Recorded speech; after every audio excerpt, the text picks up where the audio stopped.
예수 그리스도 이름으로 안식 대회 드리도록 하겠습니다. 찬송가 357장 하시겠습니다.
할렐루야. 사랑과 은혜가 충만하신 주 예수님의 이름으로 기도합니다.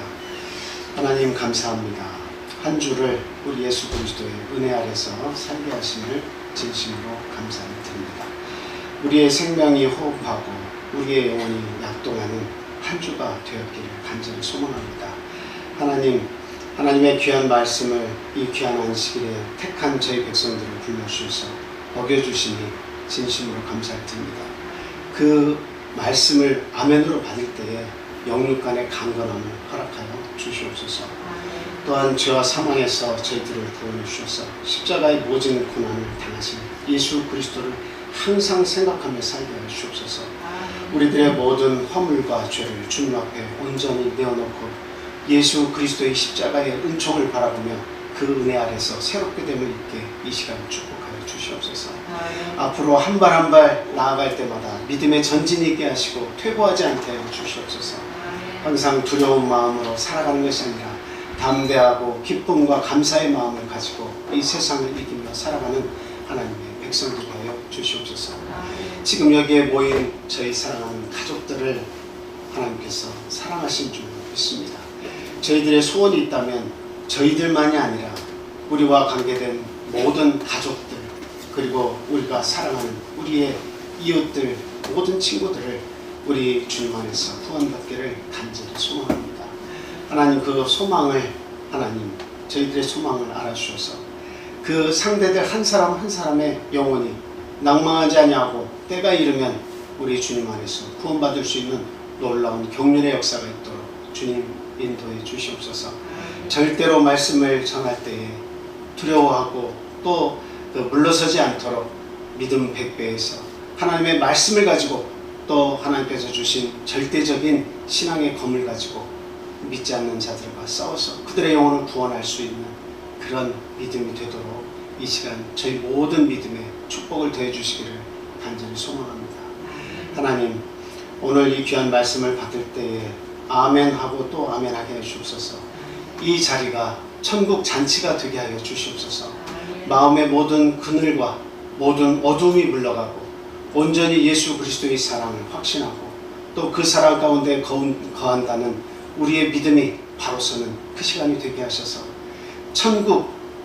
천국의 잔치가 이 시간 열려서 우리의 모든 믿는 자로 하여금 기쁨과 그리고 감사가 충만하게 인도하여 주시옵소서.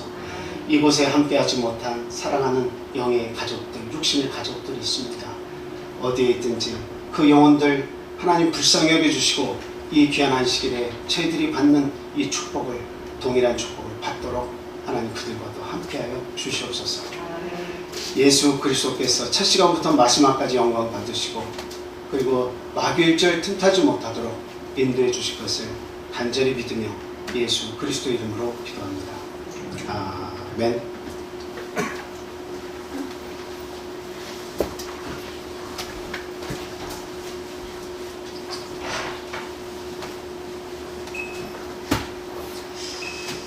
예수 그리스도 이름으로 하나님 말씀 전하도록 하겠습니다. 한 주 동안 평안히 잘 지내셨죠? 아무 일 없는 것이 가장 큰 축복입니다.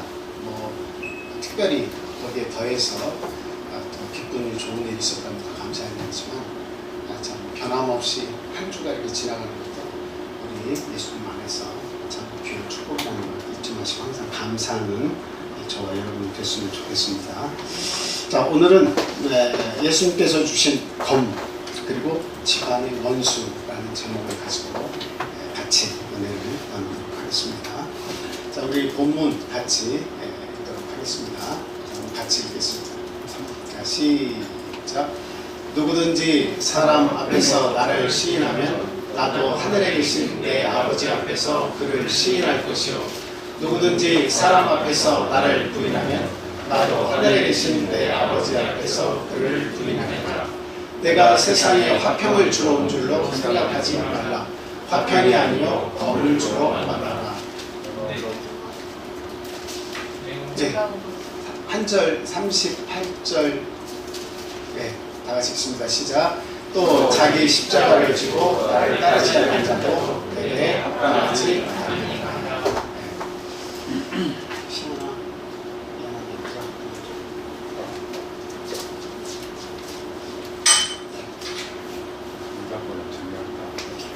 자, 오늘은 이 본문 말씀 속에서 예수님이 우리에게 주신 검은 무엇이냐, 그리고 또 왜 우리 집안에 원수가 있나, 그 원수는 도대체 왜 원수인가 하는 것을 같이 생각을 해보고 은혜를 나누도록 하겠습니다. 여기 오신 분들은 다 예수님이 좋아서 다 오신 분들이죠. 예수님이 좋아서 무조건 처음부터 예수님이 좋지는 않습니다. 예수님을 깨달아야 예수님이 어떤 분인지 자신이 체험을 해야 그 예수님이 좋은 것이지, 체험이 안 된 그런 상태에서는 우리가 교회에 와도 예수님이 좋은지 안 좋은지 알지 못합니다.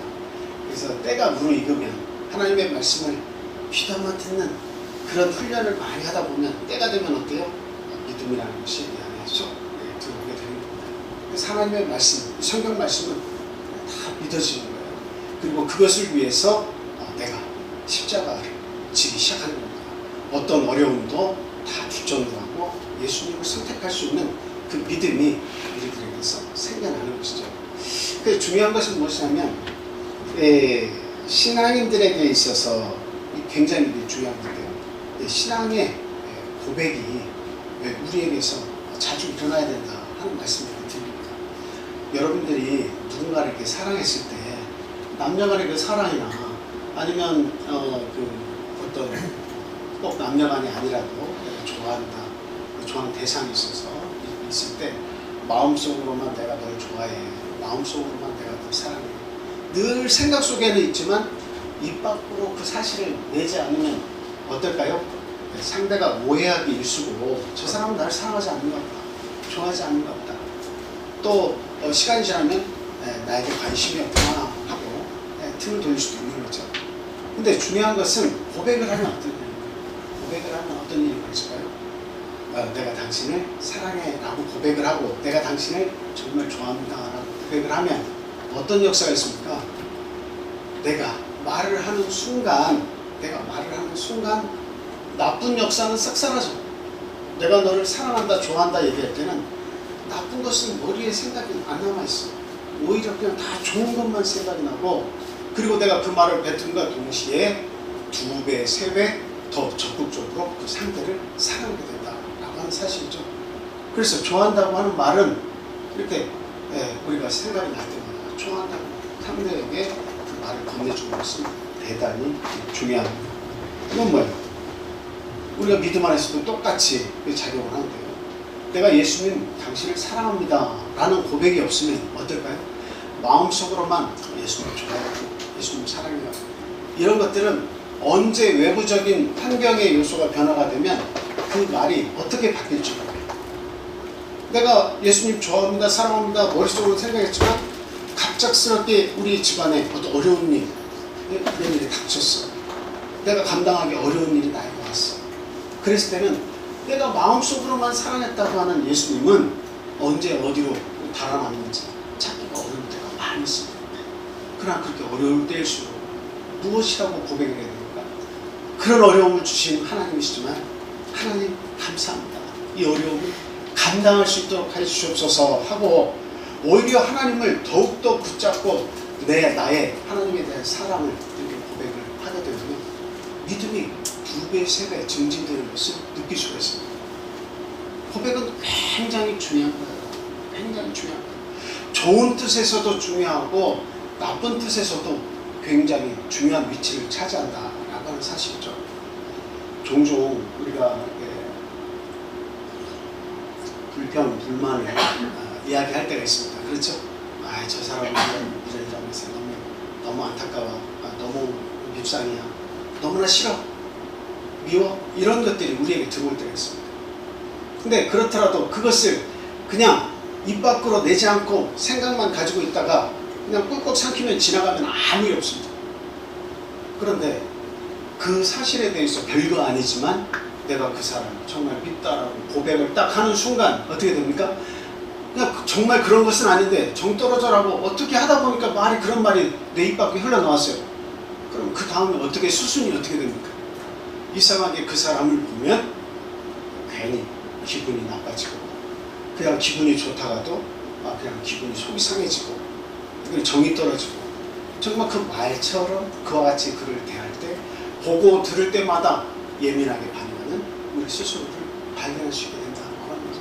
그래서 나중에는 증오의 마음이 그 속에까지 자리 잡게 되는 거예요. 그래서 말은 대단히 중요합니다. 민수기의 내용을 보면 14장 이하에서도 쭉 보면 이 광야를 행진하면서 이스라엘 백성들이 출애굽한 뒤에 광야를 행진하면서 여러 가지 불편한 일들이 나타나니까 거기에 대해서 원망하는 이야기들을 서로 주고받습니다. 원망하는 이야기를 주고받을 때에 그때 자기들끼리만 서로 나는 이것이 싫다, 이것이 싫다, 왜 파와 부추와 마늘은 강장식품은 왜 우리들이 못 먹냐? 이런 불만을 서로 토로했지만 거기에서 끝난 게 아니에요. 입 밖으로 그것을 내니까 누가 거기에 관여를 하십니까? 그것은 바로 하나님께서 관여를 하시고 그들에게 참 고통을 주시는 겁니다. 민수기 14장 28절 말씀 한번 찾아보겠습니다. 민수기 14장 28절 시작. 그들에게 이르기를 여호와의 말씀에 내 삶을 두고 맹세하노라. 너의 말이 내 귀에 들린 대로 내가 너희에게 행하리니. 그냥 내가 한 말이고 상대와 나눈 말이지만 그 불평의 말을 누가 들으셨다는 거예요? 하나님께서 들으셨다는 거예요. 그리고 내 귀에 들린 대로 내가 너희에게 행하겠다. 여러분, 누군가가 여러분들을 미워하고 증오하고 여러분들을 원망하면 그 소리를 들으면 여러분들은 상대에게 어떻게 하고 싶습니까? 그냥 좋은 것을 덥석덥석 선물로 주고 싶습니까? 아니면 고난을 주어서 자기의 말한 것이 잘못이다 라고 하는 것을 깨닫게 해주고 그리고 그 하나님 앞에 바로 그냥 나에게 정말 어떤 정중한 모습으로 서로 이야기할 때 내가 좋은 것을 주겠습니다. 이건 당연한 것이죠. 네. 그냥 잘못되고 원망하는데 좋은 것을 막 퍼부어줄 사람은 없어요. 하나님께서도 마찬가지예요. 하나님께서 이스라엘 백성을 오랜 기간 동안 애굽에서 숙성을 시켜가지고 하나님의 나라에 들어가게 하시려고 그 백성을 빼어냈죠. 그들에게 가장 좋은 젖과 꿀이 흐르는 땅을 선물로 주시려고 하나님께서는 오랜 기간 동안 계획을 하신 거예요. 그래서 이 광야지대를 통과할 때 역시도 하나님께서 그 옷이며 신발이며 부르트지 않게 했죠. 발도 부르트지 않게 하고 신발, 옷 떨어지지 않게 하셨죠. 40년간이나 그걸 신었어요. 그리고 농사를 짓지 않아도 먹을 것을 꼬박꼬박 챙겨주셨죠. 이런 은혜가 사실 어디 있습니까?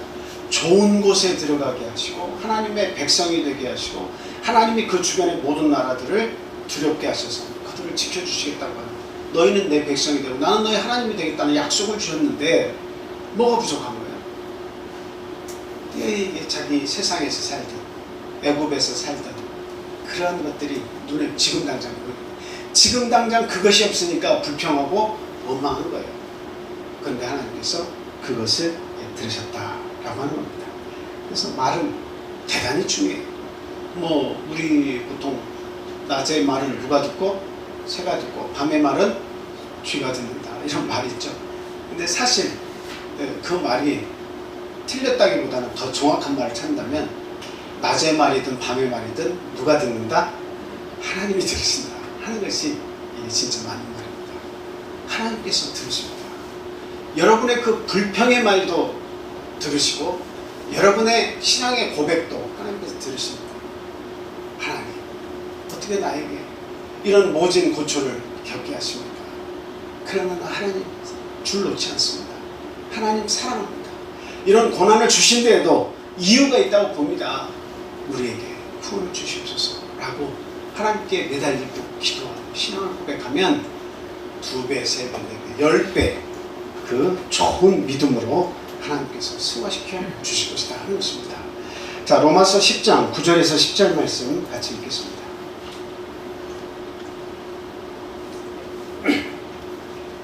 자, 다 같이 읽습니다. 시작.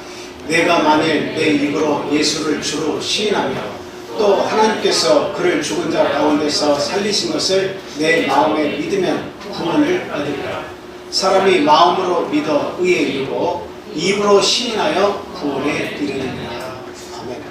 저기에 말씀을 잘 보시면 예수 그리스도를 내 입으로 주라고 시인하고 그리고 하나님께서 예수 그리스도를 죽은 자 가운데서 살리신 것을 내 마음에 믿으면 구원을 얻겠다. 믿음으로써 구원에 이르는 첫 단계가 있어요. 그 다음에 마음으로 믿어 의에 이르고 입으로 시인하여 구원에 이른다. 이건 좀 더 구체적으로 말씀하시는 거예요. 우리가 마음으로 믿어서 예수 그리스도와 하나님께서 우리를 향하신 그 펼치신 경륜에 대해서 내가 믿음으로 받아들인 것이 있어요. 그 다음에 어떤 것이 따라야 된다고 구체적으로 얘기하고 있으니까 반드시 입으로 시인하여, 입으로 시인하는 일이 있어요. 시인하지 않고 머릿속으로만 생각하는 것은 더 복잡한 일이 생기고 어려운 것이 나에게 따르고 더 결정적인 것이 나에게 다가오면 어때요? 그 자리를 내어주게 돼 있어요. 그럼 내가 언제 하나님을 믿었느냐? 내가 지금 하나님을 믿을 때냐? 내가 손발 부르틀 정도로 가장 어딘가를 찾아 헤매며 나의 구원을 찾을 때지, 이렇게 생각할 수 있는 겁니다. 그런데 입으로 시인하면 이게 어려워져. 입으로 시인하면 책임을 져야 돼. 내가 입으로 시인한 이상은 그것을 내가 선택하고 말한 그것 때문에 어때요? 그 뒤에 이어지는 따라오는 모든 것들에 대해서 자기가 책임을 지고, 그리고 또 의무감에서 책임감에서 무엇인가를 해야 된다 이 말입니다. 그래서 말은 대단히 중요해요. 그냥 생각 속에 딱 가지고 있는 것은 어느 누구도 나를 읽지 못해요. 그냥 나 혼자 그렇게 생각해 봤을 수 있는 거예요. 그렇게 안 한다고 해서 누가 뭐라고 하지 않아요. 그런데 내가 입으로 시인하면 달라지는 거예요. 이게 확정이 돼버리는 거예요. 내가 입으로 말하는 순간 확정이 돼버리는 거예요. 그래서 이 신앙이라고 하는 것은 절대적으로 이렇게 양갈래 타서 이래도 좋고 저래도 좋고 이렇게 할 수가 없는 겁니다. 그러니까 생각은 머릿속에서는 그렇게 변화가 될 수가 있지만 고백하는 순간부터 어때요? 이렇게 저렇게가 안 되고 생각이 정리가 돼요. 양갈래 방향이 아니라 한 방향으로 내가 가게 되고 거기에 뒤따르는 모든 것들을 책임을 지게 된다라고 하는 거예요. 그게 진짜 신앙인 아니겠습니까? 그게 진짜 신앙이죠. 네.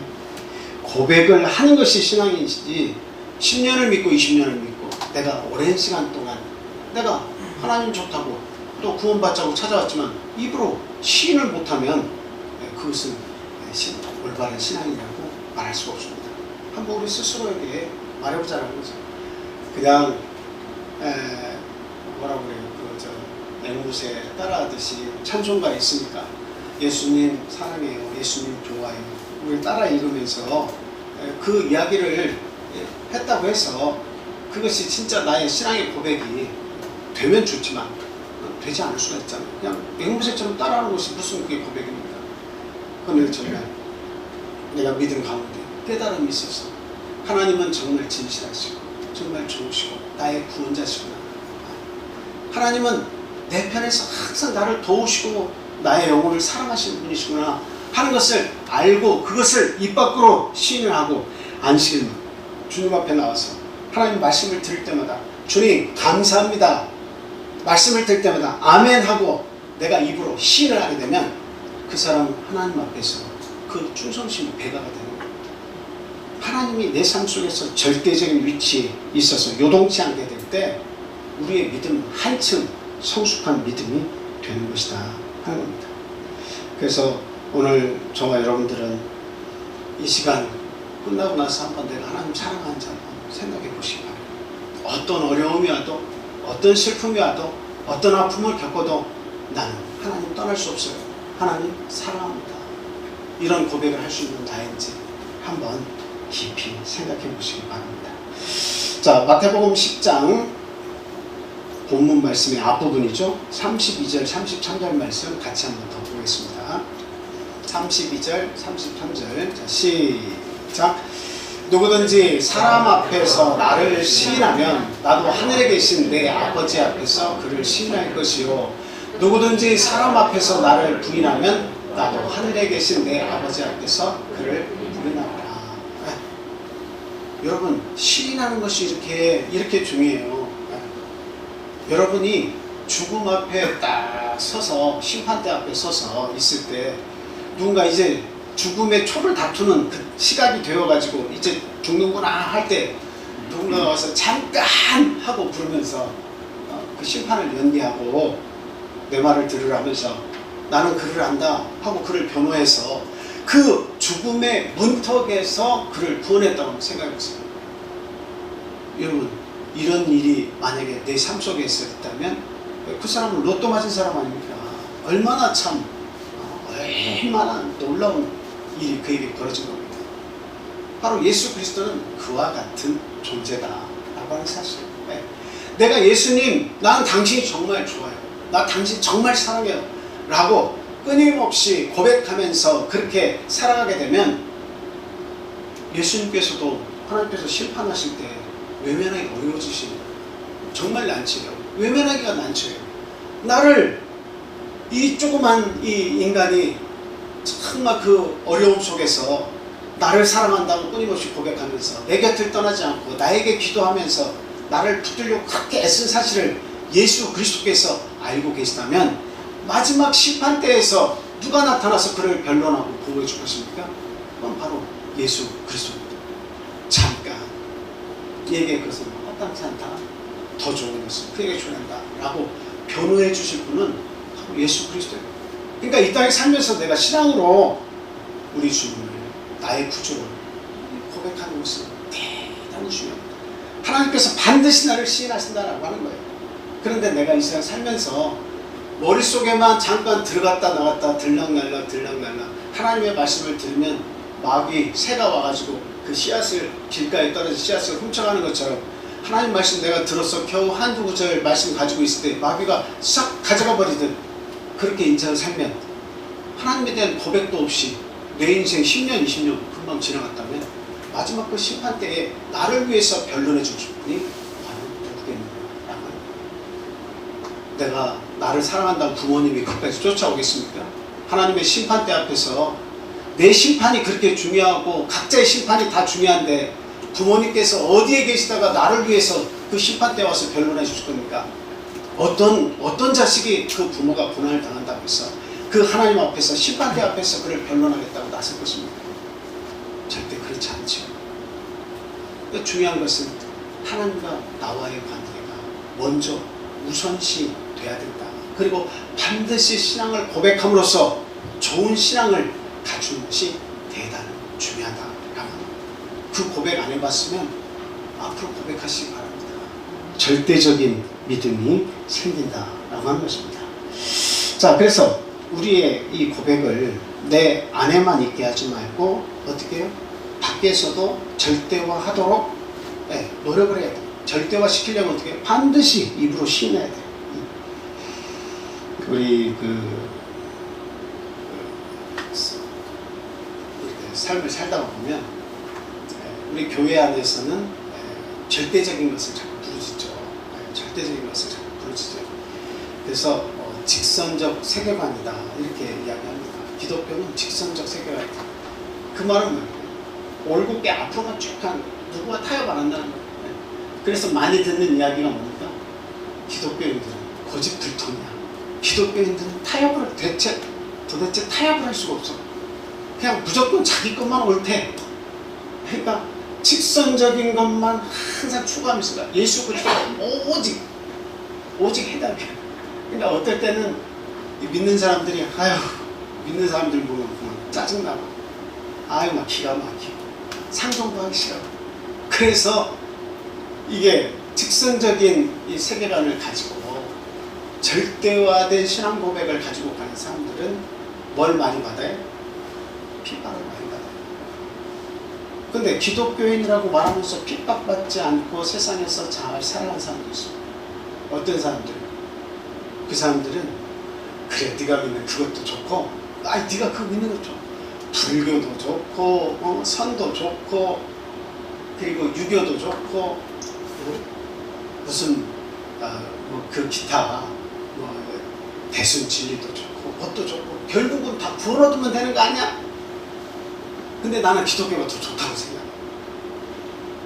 그러면서 상대의 것도 다 인정을 해주고 그냥 우리 기독교는 그것보다 좀 더 낫다고 생각하거든요. 그 예수님 앞에서도 하나님 앞에서도 그렇게 똑같이 우리가 얘기할 수 있을까요? 불교도 구원에 이르면 좋고 유교도 구원에 이르면 좋고 선을 행해서 구원에 이르면 좋고 뭐 다 자기 노력한 대로 열심을 내서 구원에 이르면 다 되는 거 아니냐? 이것만큼 엉망진창인 말은 없습니다. 근데 이런 사람들은 세상에서 좋아해요. 타협을 잘하는 그런 사람들은 욕먹지 않습니다. 비판받지 않고 핍박받지도 않습니다. 그런데 오직 예수 그리스도라고 외치면 외칠수록 입으로 시인하고 그들에게 전하면 전할수록 그는 핍박받게 되어 있어요. 그리고 따돌림받기 일수다. 하는 거죠. 그럴 수밖에 없는 거죠. 이게 뭡니까? 절대적인 신앙을 가지고 있지 않다라고 하는 이야기입니다. 절대적인 신앙을 가지고 있지 않으면 이것도 그럴 수 있다고 생각하고 저것도 그럴 수 있다고 생각하고, 성경에서 이건 아니라고 말하는 것을 행해도, 그것 조금 잘못해도 그리고 구원받을 수 있다, 구원에만 이르면 된다. 타협을 자꾸 세상과 타협을 하면서 내 신앙이 절대적인 선에서 무너져가지고 다 다원주의, 이것도 저것도 다양하게 다 그럴 수 있어 인정하는 거야. 나는 그거보다 좀 더 기독교가 나은 면이 있다고 생각해서 믿을 뿐이야.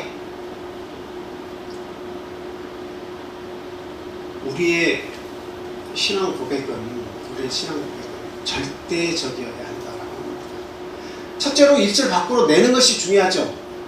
밖으로 내야 절대화 되는데, 우리의 신앙 고백은 절대적으로 흔들려서는 안 되고 타협해서도 안 된다는 거예요. 욕을 먹더라도, 핍박을 받더라도, 비웃음을 당하더라도 아닌 건 아니라고 얘기해야 된다 하는 겁니다. 요즘에 그 드라마 중에서 재미있는 그 말투가 있어가지고 그거 쉽게 머리에 딱 들어오더라고요. 그건 아니라고 봐. 아닌 건 아닌겨. 이거 아세요? 뭔가 아버지가 그 딸들이 잘못하는 것을 볼 때 이건 아니라고 봐. 아닌 건 아닌겨.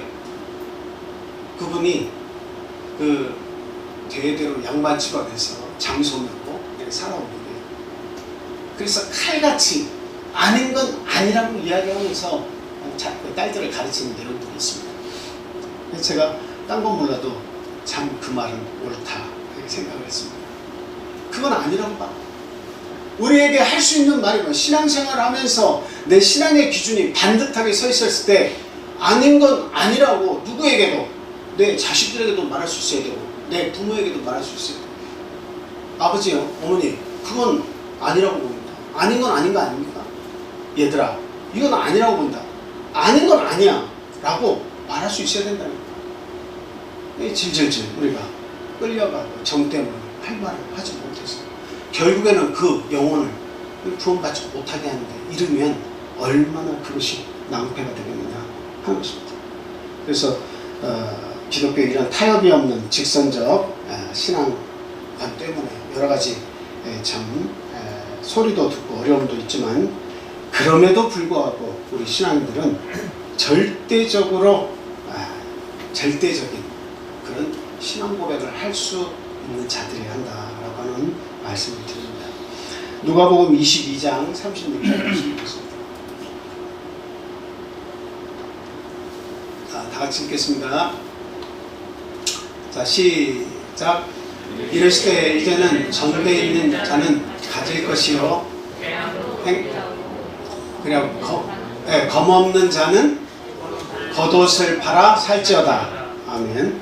여기 검없는 자는 겉옷을 팔아 살지어다 이렇게 얘기하고 있습니다. 우리가 이제 항상 저 구절이 대충 어디에 있냐, 저런 말씀을 기억할 때 그냥 외우려고 하면 안 되고 누가복음 몇 장이냐 하는 것을 이렇게 먼저 생각하셔야 돼요. 아, 누가복음의 끝자락이구나 라고 하면 예수님의 십자가로 연결되겠구나, 이런 것들을 생각하고 저 구절을 생각하시면 돼요. 지금 저기서 검 없는 자는 겉옷을 팔아 사라 하고 예수님께서 말씀을 하셨어요.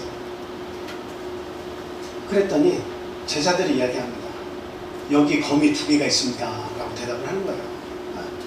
예수님께서 너희들 검 없으면 검을 사야 한다 라고 얘기하셨는데, 제자들이 여기 검이 2개가 있습니다, 2개나 있습니다 라고 이야기했어요.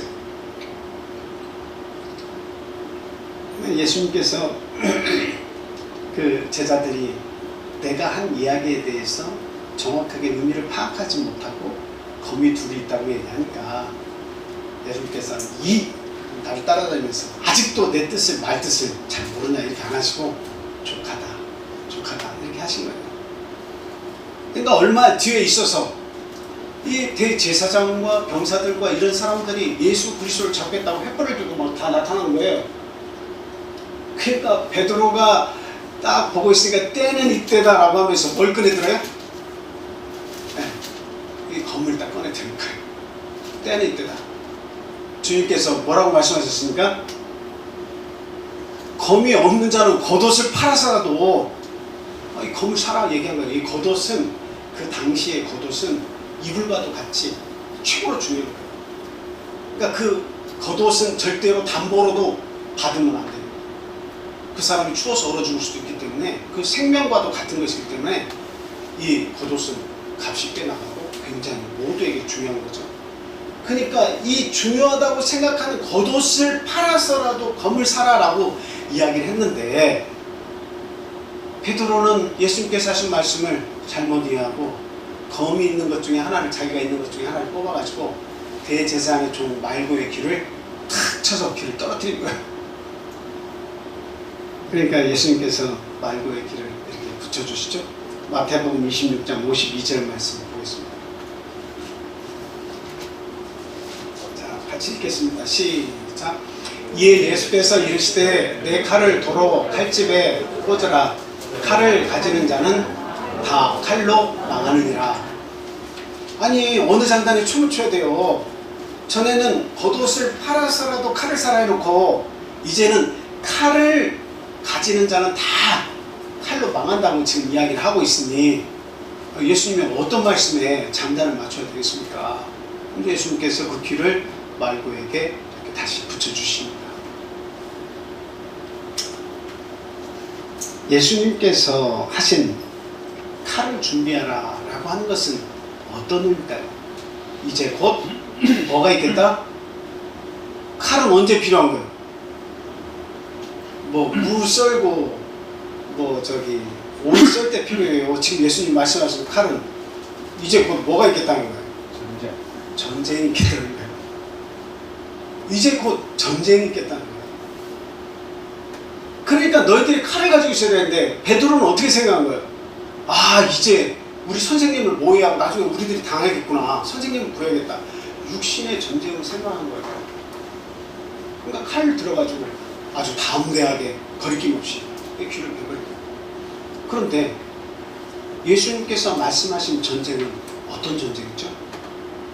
하나님의 나라를 성취하기 위한 전쟁, 거룩한 전쟁을 치러야 되는데 그 전쟁을 위해서는 칼이 필요하다는 거예요.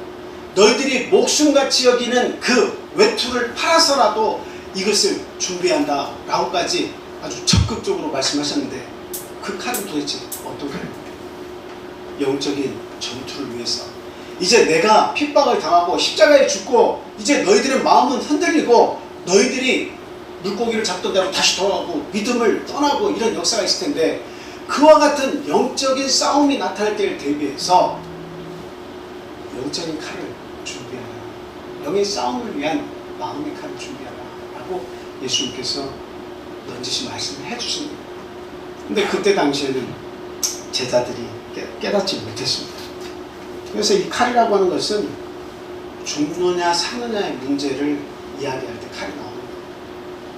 내가 신앙을 버리고 도망가느냐 아니면 마지막까지 내가 신앙을 지키느냐 할 때 이 칼이 대단히 중요해요.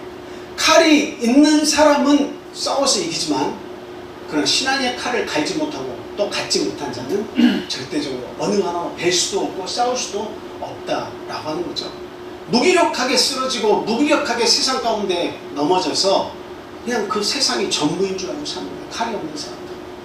신앙의 칼, 믿음의 칼, 예수 그리스도는 나의 구세주라고 하는 이런 신앙 고백의 칼을 날석에 가지고 있지 못하면 언제 어느 때 넘어져서 사단의 발이 될지 어느 누구도 장담할 수 없다라고 하는 사실입니다. 네. 이 문제는 그냥 아무렇게나 대충 생각할 문제가 결코 아닙니다. 우리의 영혼이 죽고 사는 문제가 거기에 달려 있습니다. 그래서 본문에서 예수님께서 이제 직접적으로 얘기를 하시는 거예요. 이 제자들도 검의 의미를 잘 모르고 있었어요. 오늘날 우리만 이게 무슨 내용이냐 우리만 고민하는 것이 아니라 그 당시에 예수님과 함께 따라다니면서 하늘나라에 대해서 많이 듣고 그리고 예수님의 어떤 교훈들에 그에 익숙해질 법한 제자들도 이 검에 대한 것을 잘 깨닫지 못했다라고 하는 도대체 예수님께서 주신 검의 의미는 그럼 무엇이란 말입니까? 34절, 35절 한번 같이 보겠습니다. 본문 같이 읽겠습니다. 시작. 내가 세상에 화평을 주러 온 줄로 생각하지 말라. 화평이 아니요 검을 주러 왔노라. 한 절 더 보겠습니다. 한 절 더 35절 시작. 내가 온 것은 사람이 그 아버지와 딸이 어머니와 며느리가 시어머니와 불화하게 하려 함이라. 여기 있는 내용을 이렇게 보시면 예수님께서 화평을 주러 오신 것이 맞습니까? 아니면 화평을 주러 온 것이 아니다는 말이 맞습니까? 화평을 주러 오신 거예요? 아니면 화평을 깨러 오셨어요? 어떤 거죠? 화평을 깨러? 지금 말씀 화평을 주러 온 것이 아니고 막 집안이 풍지박산 만들려고 오신 것처럼 보여집니다. 근데 대전제는 뭐예요? 예수님 오신 목적은 화평케 하기 위해서 오신 겁니다. 화목제물이라고 이렇게 표현하셨죠. 화평케 하시려고 이 땅에 오신 것이 바로 예수 그리스도. 근데 그 예수님께서 하신 말씀이 내가 화평 위에 온 줄 알지 마라. 내가 검을 주러 왔다. 화평이 아니라 검을 주러 왔다고 이렇게 이야기를 하고 있죠. 이건 무슨 말씀이냐. 신앙인에게 있어서는 양보할 수 없는 것이 있다. 절대적인 것이 있다고 하는 말씀을 하시는 거예요. 신앙인에게는 절대적인 양심을 가지고 행해야 될 것이 있다라고 하는 거죠. 네. 그리고 위장된 평화에 속지 말라고 이렇게 이야기하고 있습니다. 위장된 평화에 속지 말라. 세상에는 평화가 두 가지 있어요. 위장된 평화가 있고 또 하나의 평화는 어떤 평화죠? 참된 평화가 있습니다. 오늘 그리스도인들이 참된 평화를 뭐라고 얘기해요? 하늘의 평화라고 그렇게 이야기합니다. 위장된 평화는 땅의 평화라고 얘기합니다. 그리고 지금 이 지구상에 많은 나라들이 건재하고 있지만 그 나라들이 가지는 평화라고 하는 것은 제가 볼 때는 영원하지 않습니다. 위장된 평화예요. 잠깐 동안 그 평화를 지키기 위해서 그렇게 사는 것 뿐이에요. 여러분 전에도 그런 말씀 드렸지만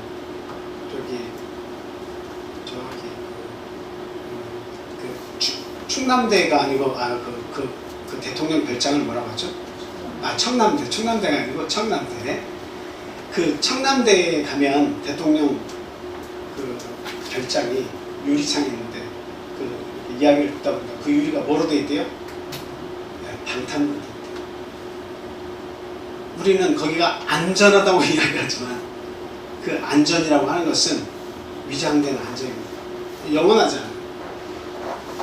진짜 안전하고 평안하다 이야기하려면 모든 장벽을 다 부셔버려도 안전해요.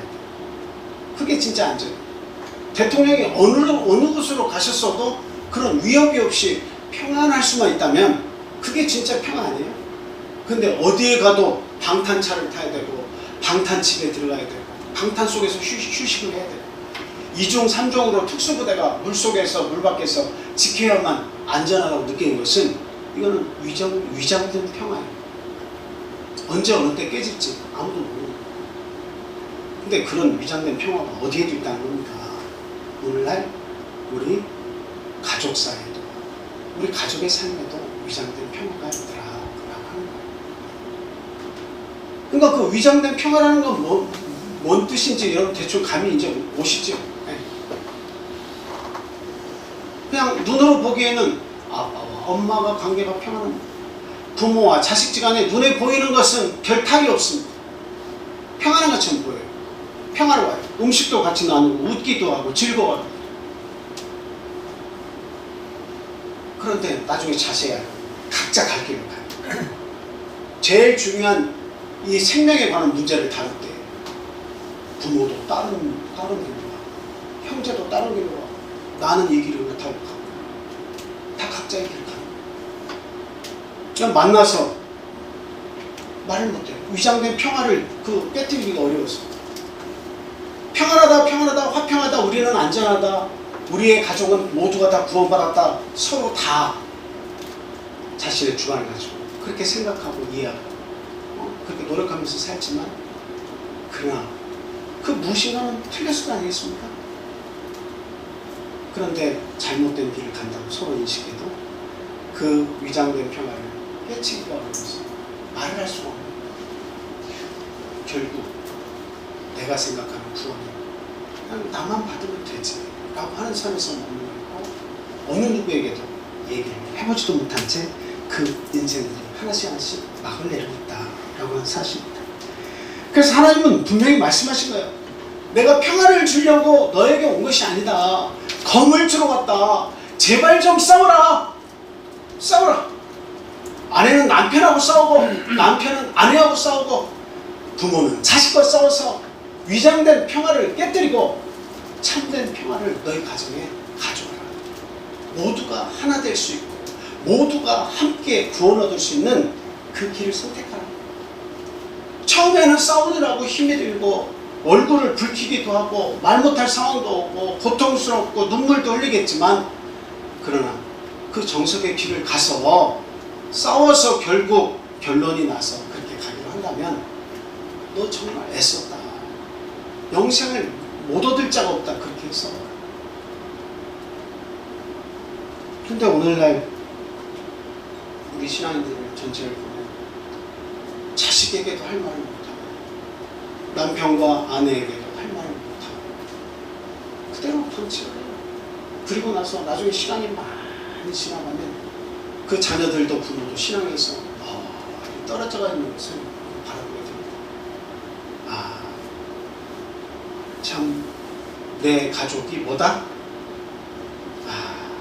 내 가족이 원수구나 이런 생각이 드는 거예요. 여러분 그 알기 쉽게 얘기를 하자면 그 자식들에 대해서 뭐라고 얘기할 때가 많습니다. 야 이놈아 네가 원수요. 이런 말씀 해보신 적 있어요? 없어? 야 이놈아 네가 원수요. 자식 놈 하나 농사를 잘 질 때 네가 원수요. 이렇게 얘기할 때가 있습니다. 자기 집안 식구가 원수요. 왜 원수라고 그렇게 표현할까요? 야 이놈아 네가 원수요. 왜 그렇게 표현할까요? 우리 자식에 대해서 원수라고 하는 이유는 뭐예요? 그 위장된 평화를 깨지 않기 위해서 자녀들에게 할 말 못할 말 좋은 게 좋은 거지 하고 넘어가고 좋은 게 좋은 거지 소리 안 나게 올 때 넘어가요. 그거 지적했다간 이 녀석 마음 상하고 내가 그거 계속 얘기했다간 이 녀석 어떻게 될지도 몰라 라고 생각하고 바른 길을 가르쳐 주지 않고 끝까지 좋은 게 좋은 거예요 하면서 그냥 거꾸로 자식이 큰 소리를 치거나 남편이나 아내가 서로 큰 소리를 치면 기가 죽어서 거꾸로 아무 말도 못하고 있어요. 그러다가 나중에 덜컥 일들이 큰 일들이 벌어지는 거죠. 소도둑이 나중에 뭐가 되는 거예요? 방울도둑이 소도둑 되는 거죠. 그래서 한 사람이 아들이 어렸을 때 달걀을 옆집에서 하나씩 훔쳐오니까 부모가 좋은 게 좋은 거예요. 다른 걸 가르치지 않고 잘했다. 나중에 소도 훔쳐오니 잘했다. 부딪히지 않고 화평을 위해서. 근데 나중에 사형대에 딱 서가지고 이제 교수형에 우리가 처했는데 너 마지막으로 보고 싶은 사람은 할 말 있으면 해봐라. 어머니가 보고 싶습니다. 어머니가 와서 어머니 마지막 죽기 전에 입맞춤 해주십시오. 그러다가 혀를 깨물었다. 그런 만들어진 이야기인지 어쩐지 그런 이야기가 있지 않습니까? 그게 왜? 어머니는 나에게 바른 가르침을 주지 않았다. 어렸을 때부터. 결국 내가 죽음에 이르게 된 원인은 어머니다 라고 얘기를 하는 거죠. 이게 보면 자식이 원수고 남편이 원수고 아내가 원수인 경우가 많이 있어요. 그래서 예수님은 그것을 통째로 보십니다. 너희 집안에서 네가 혼자 믿고 있다면 나머지는 너의 다 네 신앙을 붙잡는 원수들이다. 여러분이 뭐 순교라고 해서 목숨을 내놓는 순교가 아니라 믿음 안에서 내가 정말 순교의 정신을 가지고 믿음 생활 한번 잘 해보겠다고 하고 나서면 누가 제일 크게 반대해요? 누가 제일 크게 반대해요? 여러분의 주변에 있는 친구들이 야야 그러지 마 이런 친구들이 많아요? 아니면 야 절대적으로 나는 반대해요 하면서 가족들이 반대해요? 여러분들이 마음먹고 선교사 가겠다고 하면 그 집에서 어떤 일이 벌어질까요? 난리가 나겠죠. 그런 면에서 가족이 원수라고 말씀하신 거예요. 하나님을 위해서 내가 살겠다고 결단하고 열심을 품고 뭘 하려고 하면 가장 큰 대적자가 누구냐? 바로 가족이라는 거예요. 가족. 가장 가까운 가족. 핏줄을 나누고 같이 밥을 먹는 그 가족이 하나님을 위해서 일하는 것이 반대하는 것이 더 크다라고 이야기를 하고 있습니다. 제가 그 교회를 몇 군데 이렇게 다니면서 성전 건축을 몇 번 할 때 느낀 건데요. 경험을 했어요. 그때 가장 많이 나오는 말이 뭐냐면, 목사님, 내 남편이 원수입니다. 이런 소리가 굉장히 많이 나와요.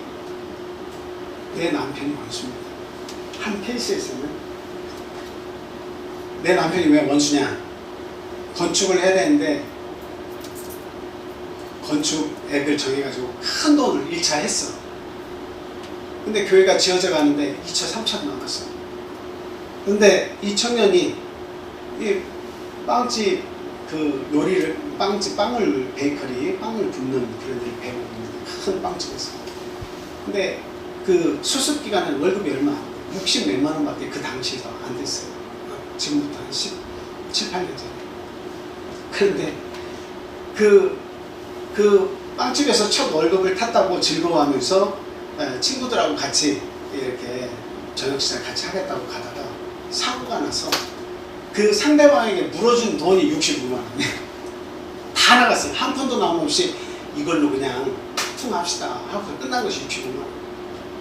그리고 와서 교회에 와서 기도하면서 울었어요. 지금 울면서 내가 처음으로 이 작은 돈 월급 타서 우리 애들하고 참 즐거운 시간을 가져야 되는데 어떻게 하나님은 참 답답하시게, 내가 하나님께 충성을 안 하는 것도 아니고 열심히 있게 산다고 하는데 어떻게 이 65만 원, 이 한 달의 월급 전부를 분유값도 써야 되는데 어떻게 이렇게 다 가져가십니까?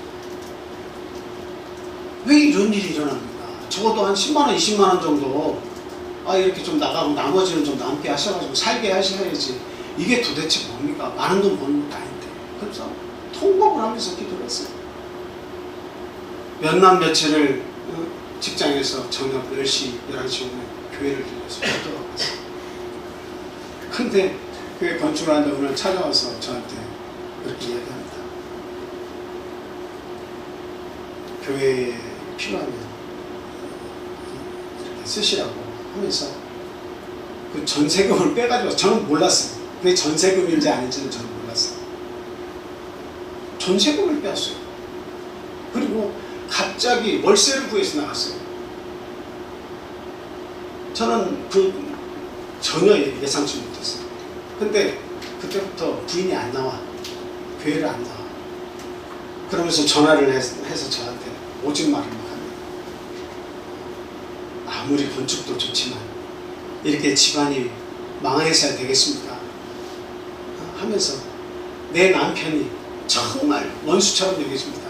이렇게 얘기를 합니다.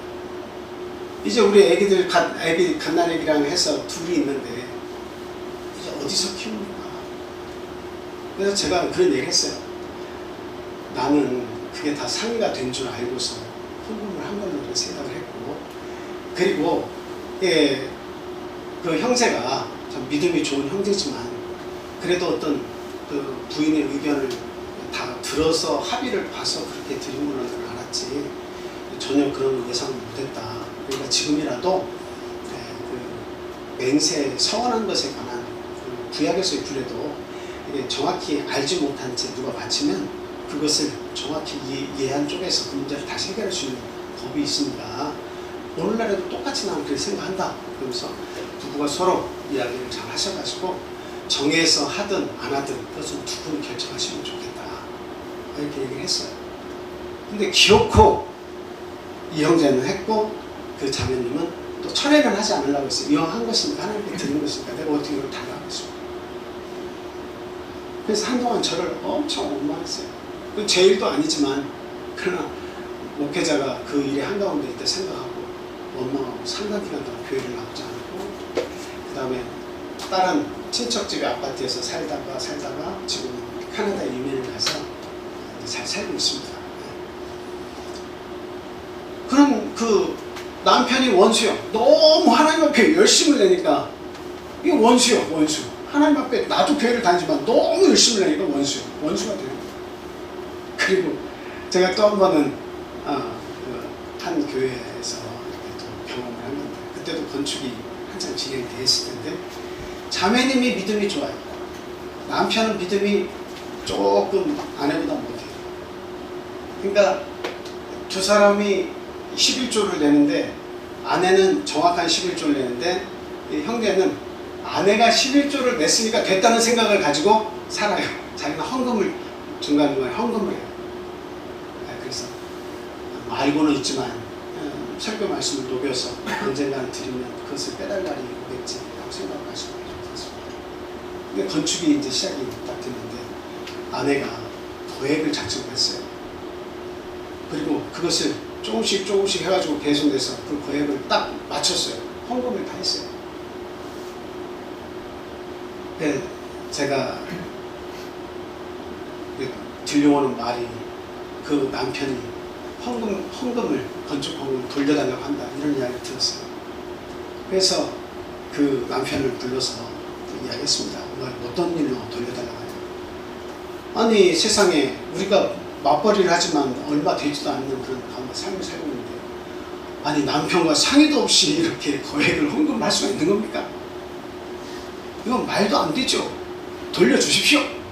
네, 그렇게 얘기를 하는 거예요. 아주 당당하게 돌려주십시오 라고 얘기하는 거예요. 그래서 제가 아니 어떤 아내가 그렇게 남편하고 상의도 없이 그렇게 그 헌금을 할 수가 있는 건축 정말 잘못됐네. 돌려달라고 하면 우리가 충분히 아내의 이야기를 듣고 회의를 해서 건축 헌금을 돌려주겠다 이렇게 얘기하니까 웃으면서 들어갔습니다.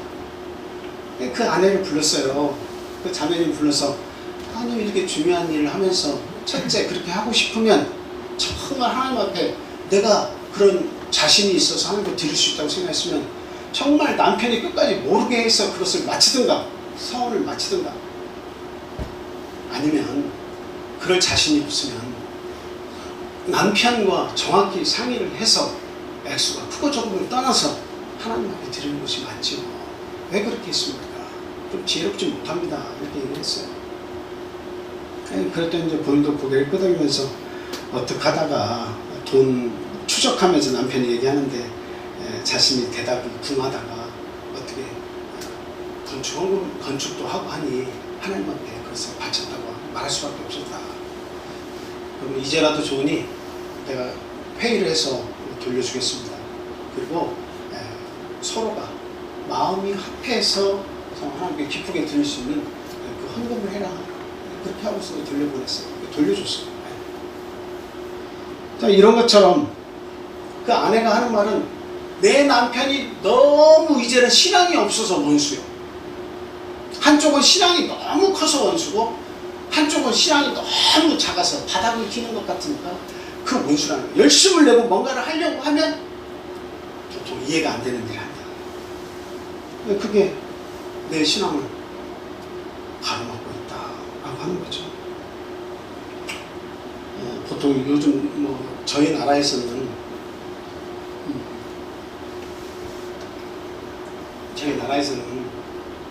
그 기독교, 불교 서로 만나도 잘 살더라고요. 웬만큼 물론 이혼하는 비율은 큽니다만 세 쌍 중에 두 쌍은 이혼한다고 해요. 예전에 네 쌍 중에 두 쌍이었는데 지금은 네 쌍 중에 세 쌍 정도는 이혼한다고 해요. 근데 이제 그 종교에 들어가서 이야기를 이렇게 해보면 기독교냐 불교냐 아니면 유교냐 아니면 단군 무슨 믿는 교냐 이런 거에 있어서도 서로 내가 사랑을 하면 상대를 사랑하면 잘 살 수 있다고 생각하고 결합해서 그 문제없이 신앙과 별개로 너도 인정하고 나도 인정해라 하면서 같이 산다는 거예요. 근데 그게 우리나라에서 유별나게 특출난 일이에요. 주로 유럽 쪽이나 다 이런 데는 다 카톨릭이 우선시되어 있고 또 기독교가 강세고 다 이러죠. 근데 기독교인하고 유대인하고 만나서 결혼하는 비율을 추적해보니까 결혼해서 99%가 이혼이에요. 처음에는 너무 사랑스러워서 너무 이뻐서 남편이 너무 아주 신사적이어서 그렇게 결혼하고 좋아했는데 살면서 보니까 유대교에 입교한 유대인들은 절대적으로 유대교에 목숨을 바쳐. 그리고 이 기독교에 아주 어려서부터 뿌리 깊게 신앙을 가지고 있는 사람은 절대적으로 기독교의 신앙을 고수하려고 해요. 그러니까 무엇을 할 때마다 계속 부딪히고, 처음에 얼굴 이쁘고 처음에 재산 있고 그때 좋아가지고 서로 결혼한 것은 6개월, 1년, 2년 가니까 점점 좋은 것은 사그라드는데 자꾸 대두되는 건 뭐예요? 신앙의 문제. 결국 99%다 신앙의 문제다. 뭐 우리나라는 특별히 예외가 되고 있습니다만, 그 예외가 되는 것은 역사적으로 가장 가까운 조선시대에 보면 어때요? 유불선이 함께 공존을 해요. 유교도 좋고 불교도 좋고 거기에다가 민간신앙도 좋고, 그냥 밤에 목욕 제기하고 나서 성황당 가서 비를 뭐 이런 거 다 인정을 해. 그러니까 이것이 서로 공존을 해요. 유교는 아주 고급스러운 종교를 여기고 귀족들이 주로 찾고, 그러니까 이런 것들이 한 집안 안에서 무엇을 하든, 자기 부인은 점치는 사람을 데리고 오고 무당을 데리고 와서 막 푸닥거리를 해도 그 점잖게 앉은 양반은 유교에 빠졌어, 성리학에 빠졌어. 그 공부도 인정을 해주면서 각자의 길을 가는 거예요. 그런 역사가 있으니까 오늘날에 우리가 살면서도 그냥 네 거 인정하고 내 거 인정하고 그냥 같이 공존하면서 사는 경우가 굉장히 많아요. 그건 뭐예요?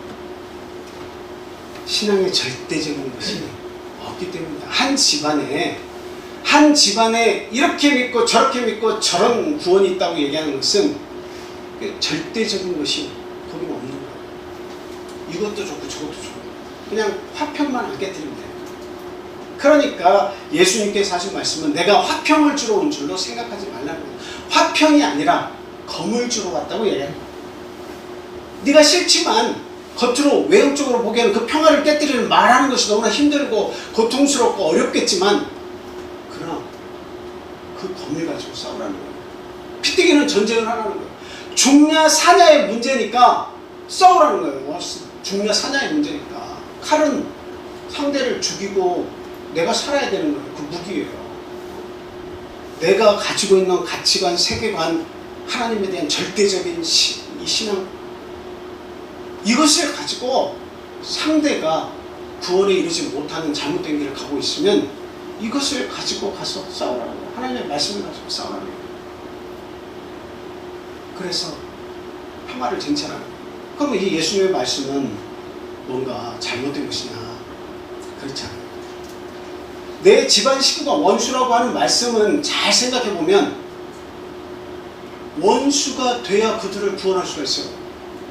그 가족들을 심히 사랑하기 때문에 원수가 돼서 싸워야 돼요. 그냥 위장된 평화를 위해서 당신이 옳습니다. 또 너도 옳고 너도 오라. 그 잠깐의 평화를 위해서 싸우지 않고 검을 가지지 않고 평화를 위해서, 위장된 평화를 위해서 그렇게 전쟁 없이 지내면 절대로 살아가는 그 가족을 구원할 도리가 없어요. 그냥 갈 길대로 다 가게 지켜봐야 됩니다. 어머니가 떠나셔도 지켜봐야 됩니다. 아버지가 떠나셔도 지켜봐야 됩니다. 내 사랑스러운 가족들이 멀어져도 다 지켜봐야 됩니다. 근데 내 구원이 확실하다. 내가 물과 성령으로 거듭난 이 구원이 확실한 절대적인 진리고 그 가치가 있다면 하나님이 주신 이 영적인 칼, 싸워야 될 이 진리의 말씀을 칼을 가지고 반드시 상대에게, 정말 사랑하는 상대에게, 가족에게 그 칼을 들이밀어야 된다라고 합니다.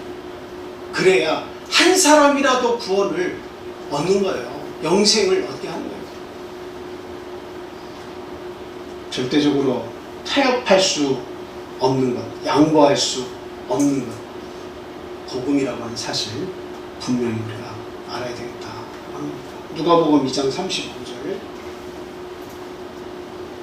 누가복음 2장 35절입니다. 자, 같이 읽겠습니다. 시작. 또 칼이 내 마음을 찌르듯 하리니 이는 여러 사람의 마음과 생각을 드러내려 함이니라.